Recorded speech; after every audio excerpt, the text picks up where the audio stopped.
Terima kasih Anda masih bersama kami di debat publik calon Bupati dan Wakil Bupati Kabupaten Muna tahun 2020. Masih di segmen saling bertanya dan juga saling menanggapi. Kita mulai kali ini dari paslon nomor urut 2 bertanya kepada paslon nomor urut 1.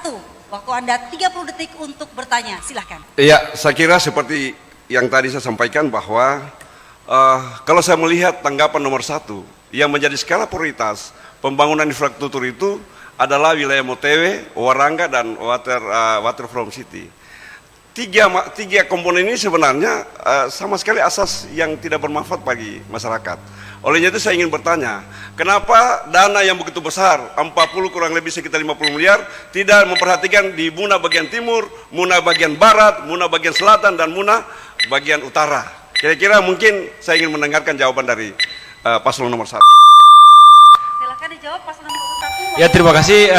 Seperti saya katakan bahwa pembangunan itu dia ada semacam hal-hal yang sifatnya urgen ya, urgen dan menjadi marwah dari sebuah daerah. Saya kira mengenai Waterfront City dan Motewe itu adalah marwah. Kita ingin bahwa kota Muna juga, kota Raha khususnya itu dia memang representatif dan ada pengakuan bahwa itu kota ya. Saya kira persoalan Muna Timur kita sudah lakukan. Muna Timur pembangunan sekarang kita bangun rumah sakit, jalannya, kemudian akses listriknya kita dengan komunikasi dengan pihak PLN, airnya kita siapkan semua. Saya kira di sana tidak ibaratnya bahwa apa yang menjadi kebutuhan-kebutuhan dasar kita penuhi. Sehingga tentu saya ingin mengatakan bahwa semua hal kita prioritaskan, kita bangun ya, baik aspek sumber daya manusia, aspek pelayanan, kemudian aspek pembangunan infrastruktur, semua rata. Memang ada skala-skala prioritas ya. Artinya kalau dibandingkan misalnya Motewe yang 33 miliar dengan ring road yang habis menghampirkan 400 miliar, ini tidak berimbang ya.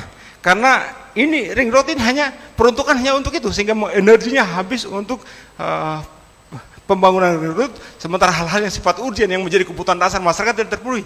Sehingga saya bahwa memang Muna ini satu sisi saudara mengatakan bahwa 60 tahun Kabupaten Muna berdiri dan Muna Barat 6 tahun ini tidak rancu ini, karena Muna Barat itulah bagian dari Muna. Ya, sehingga menjadi salah kalau kemudian membandingkan antara Muna dan Muna Barat. Ya, karena Muna Barat itu terbentuk juga dari bagian 60 tahun itu terbentuk. Sehingga saya ingin mengatakan bahwa kita sudah maju selangkah lebih maju. Bukan kita berpikir coba infrastruktur jalan, tapi kita berpikir hal-hal yang bisa menghasilkan, bisa menjadi daerah Kabupaten Muna menjadi. Waktu Anda habis, silakan tanggapan Anda paslon nomor urut 2. Kesimpulan saya, visi misi yang dilakukan oleh pasangan calon untuk 2015 ketika mengatakan sebagai bupati saya anggap gagal total. Kenapa saya katakan gagal total?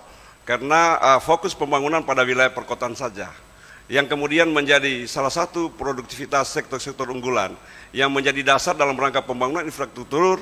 Dasar juga harus bisa melihat pembangunan di wilayah Muna Timur, Muna bagian barat. Saya ingin sampaikan, di Muna bagian timur mulai dari Langkoroni, Latompa, kemudian Raimuna, Maligano, kemudian masuk Pohorua, Lapole, Lanobake sampai dengan di Liwu Mentigi, itu adalah jalan nasional. Tetapi yang mereka inginkan adalah jalan yang menuju jalan usaha tani dan jalan yang menuju daerah pesisir. Dan juga permintaan yang sangat, yang ini minta maaf karena saya juga keliling, itu adalah masalah dermaga, tambatan perahu, pelabuhan rakyat.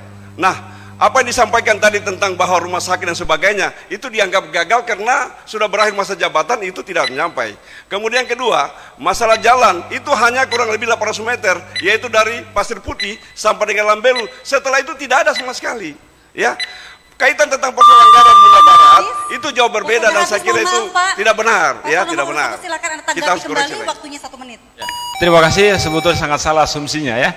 Kita lihat bagaimana sekarang Langkoroni. Langkoroni itu menjadi satu tempat yang segala sarana kita siapkan, termasuk Raimuna ya. Kemudian jalan di Lambelu yang sudah bertahun-tahun tidak dijalankan, kemarin kita jalankan ya. Kemudian sudah ada itu sekitar 3 km, kemudian termasuk di Tampuna Bale.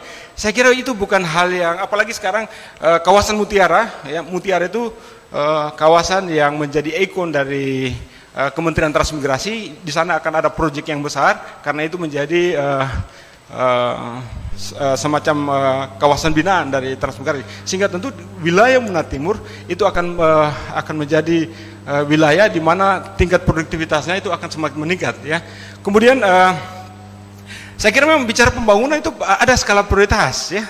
skala prioritas. Kita tidak mengatakan bahwa motorway kemudian waterfront city itu prioritas, bukan prioritas. Itu adalah sebuah aksesoris, sebuah bagaimana Muna itu, khususnya kota Raih itu menjadi sesuatu kota yang indah, sehingga orang berkeinginan untuk masuk ke Muna. Sehingga tentu dengan konsep Metehuna yang kita gadang-gadang sebagai pariwisata, itu akan menjadi sesuatu yang ibaratnya berimbang gitu ya. Ya, sehingga Cukup waktu Anda habis. Kami berikan kesempatan untuk paslon nomor urut 1 bertanya.